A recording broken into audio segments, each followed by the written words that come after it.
Guys, ada apa sebenarnya pada alutsista Indonesia ni? Sampaikan kalau kita tengok dikatakan pada baru-baru ini di mana Presiden Turki iaitu Presiden Erdogan ingin menghipnotis Bapak Prabowo Subianto semata-mata kerana disebabkan oleh alutsista ini.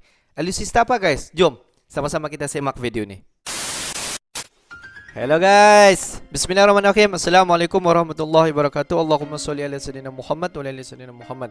Guys, welcome back again to my YouTube channel. Aku Musa dan ini adalah channel YouTube aku, Musa bin Muhammadirin Channel. Kepada subscriber, kepada viewer di luar sana yang baru saja atau jumpa channel ini, jangan lupa guys untuk memberi sokongan kepada Musa Channel dengan menekan ataupun klik tombol subscribe, like dan komen di bahagian komentar di bawah. Dan selepas subscribe, please kepada subscriber, please berikanlah views kepada setiap video-video yang diupload ke Musa Channel dengan penambahan ataupun dengan sokongan anda semua agar Musa Channel ini dapat berkembang lagi dan dapat bersemangat untuk menghasilkan video-video yang baru dan lebih orang kata dapat memberi segala info-info terkini kepada semua subscriber. Dan kepada subscriber yang selama ini sentiasa memberi sokongan kepada Musa Channel, aku mengucapkan ribuan terima kasih guys. Dan aku sentiasa mendoakan agar semua kalian di luar sana agar dipermudahkan segala urusan, diberikan kesihatan yang baik, dihindarkan, dijauhkan daripada segala malapetaka dan juga dihindarkan daripada wabak COVID-19. Amin amin ya rabbal alamin. Guys, dikatakan pada baru-baru ini di mana Presiden Turki dikatakan begitu berminat terhadap satu alutsista milik Indonesia, sehingga kan dikatakan Presiden Erdogan ini menghipnotis Bapak Prabowo untuk semata-mata kerana alutsista ini. Alutsista apa nih guys? Jom kita semak dulu video nih. Halo Bren, kembali lagi di Amanda Channel. Nah, Erdogan hipnotis Prabowo. Tanya seperti itu Bren. Konflik Rusia dan Ukraina menjadi panggung bagi berbagai persenjataan mutakhir. Salah satunya yang paling disorot adalah drone Bayraktar TB2 yang diproduksi oleh perusahaan drone dan teknologi penerbangan terkemuka asal Turki, Bayraktar Teknologi. Drone ini menjadi fenomenal semenjak digunakan militer Ukraina untuk memberikan serangan kejutan terhadap super prioritas pasukan Rusia dari udara, lengkap dengan footage atau rekaman video serangannya. Tak hanya itu, eksistensi di Ukraina juga menjadi cerita tersendiri, di mana satu yang baru datang dari Lituania, Menteri Pertahanan Lituania Arvydas Des mengatakan telah melakukan penggalangan dana untuk rencana akan digunakan untuk membeli drone Bayraktar TB2 dan memberikan kepada Ukraina, Bren. Nah, kisah bak drama antar negara tak berhenti sampai di situ. Bayraktar yang mengetahui hal tersebut langsung merespon dan justru akan memberikan drone itu secara cuma-cuma ke negara yang dipimpin oleh Presiden pelawak Volodymyr Zelensky. Nah, ya biar strateginya Turki lah ini, strategi marketing. Dana sebesar 5 juta euro yang sudah terkumpul lantas akan digunakan Lituania untuk membeli amunisi yang dibutuhkan Bayraktar TB2 itu, dan sisanya ditunjukkan sebagai bantuan kemanusiaan. Oleh karena itu, drone Bayraktar seolah menjadi salah satu simbol penting perlawanan dan solidaritas melawan invasi Rusia. Hal itu persis seperti apa yang dikemukakan pendiri Bayraktar, Selçuk Bayraktar, yang merupakan menantu dari Presiden Turki Recep Tayyip Erdogan. Nah, inilah yang dimaksud Erdogan menghipnotis Bapak Prabowo, karena di zaman perang modern ini tembak-tembakan manual udah nggak zaman, Bren. Zamannya pakai drone, kalau ketembak mati yang jatuh drone-nya bukan tentaranya gitu loh. Nah, bagaimana menurut kalian terkait Turki akan menghipnotis Prabowo terkait Bayraktar TB2 ini? Silahkan bicara-bicara di kolom komentar. Turki di bawah kepemimpinan Erdogan agak menang berusaha membangun citra sebagai negara yang mapan dalam percaturan militer, pertahanan, geopolitik kawasan dalam beberapa waktu terakhir. Sebagai produk industri pertahanan kebanggaan, popularitas drone Bayraktar saat ini dinilai sepadan dengan kegigihan Turki yang terus berupaya kemandirian produksi alat utama sistem persenjataan alutsista dan terus diakselerasi di era Erdogan. Meskipun kisah dan reputasi di konflik Ukraina hanya terkonstruksi dari footage dan laporan media, drone ini tetap menarik minat sejumlah negara. Bahkan Erdogan mengklaim bahwa permintaan internasional sangat besar untuk produksi Bayraktar seperti Bayraktar TB2 serta yang terbaru Akinci brand. Nyatanya popularitas Bayraktar tampak paralel dengan urgensi modernisasi persenjataan negara-negara di tengah ketidakpastian keamanan global, termasuk Indonesia yang belakangan gencar melakukan manuver transaksi sejumlah alutsista melalui Menhan Prabowo Subianto. Lantas apa yang dapat dimaknai dari kemasyhuran drone Bayraktar buatan Turki itu, serta apakah Menhan Prabowo turut berminat mengakuisisinya? Ada yang menarik jika melihat transformasi industri pertahanan Turki yang dipresentasikan oleh Bayraktar. Perspektif realisme dalam hubungan internasional jelas menggambarkan latar belakangnya di tengah dunia yang anarki. Teori Arms Military Build-up dan konsep turunannya, yaitu Revolution in Military Affairs atau RMA, kiranya tepat untuk memperjelas bangkitnya industri pertahanan Turki. Simbol ideal kepada Prabowo, katanya seperti itu, Bren.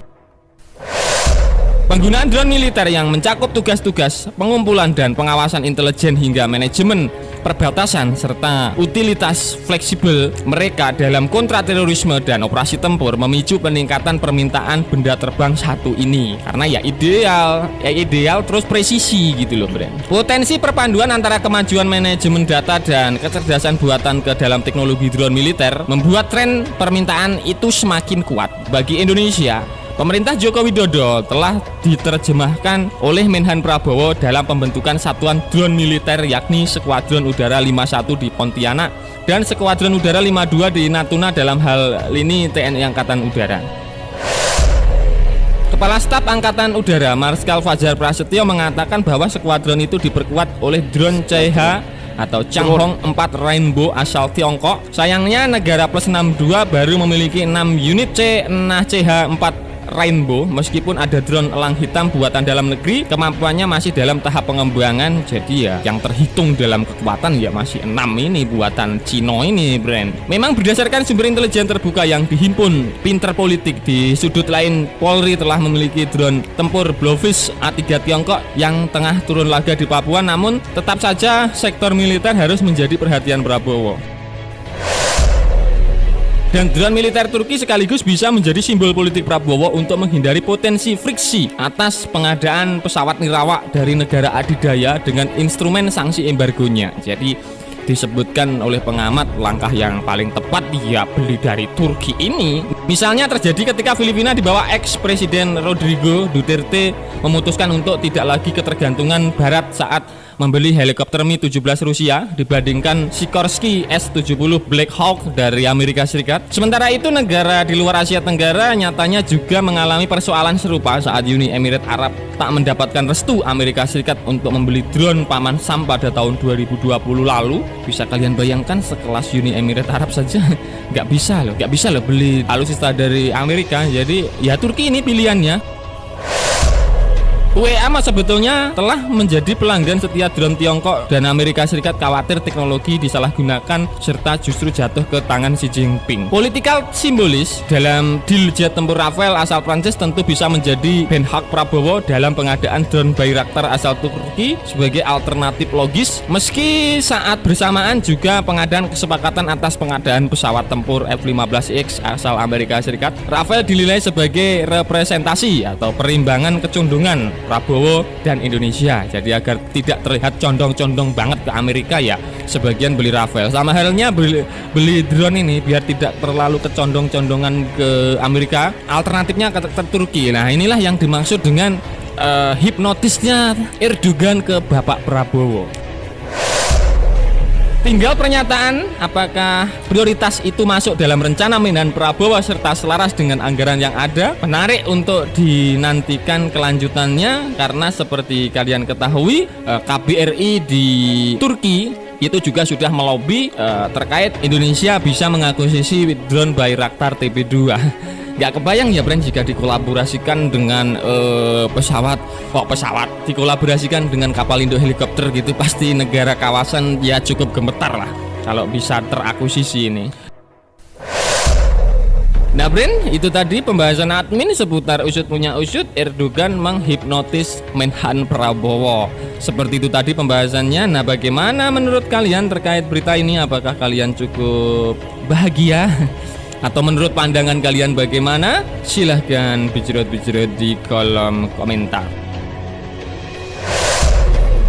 Nah, Prenuki, sekian dulu video dari Amanda Channel. Jangan lupa like, share, komen, dan subscribe agar channel ini semakin berkembang dan tentunya bisa bermanfaat bagi kalian semua. Nantikan video menarik dari kami lainnya. Terima kasih, see you next time, bye.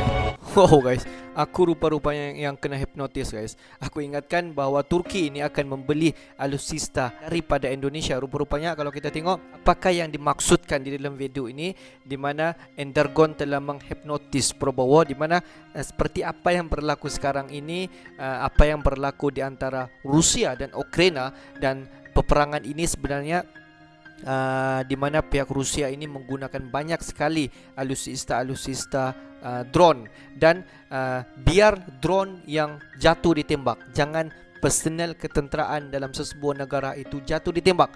Jadi daripada pernyataan ini, di mana Bapak Prabowo Subianto telah mencari alternatif untuk membeli seberapa banyak drone-drone yang akan masuk ke Indonesia. Kalau kita tengok di mana Presiden Erdogan ini dikatakan telah menghipnotis Pak Prabowo, di mana seperti apa yang berlaku sekarang ini, di mana Rusia dengan sekutu dia, Ukraina dengan sekutu dia, di mana pihak Indonesia akan membuat pembelian terhadap drone-drone ini yang ada buatan daripada Turki sendiri guys. Di mana kalau kita tengok pihak Turki pun dengan penghasilan alutsista tidak dapat dinafikan, memang sangat-sangat berteknologi, dan dikatakan Turki ini juga merupakan salah sebuah negara yang terkuat di dunia.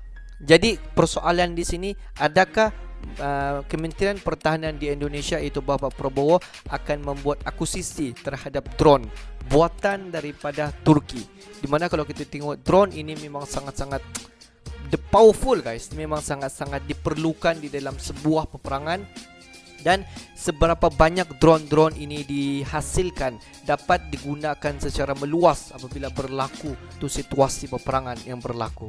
Jadi untuk memberi sokongan kepada negara-negara tertentu daripada Indonesia ini membuat kerjasama dengan Amerika Syarikat, jadi lebih baik Indonesia ini menjalinkan kerjasama bersama dengan Turki.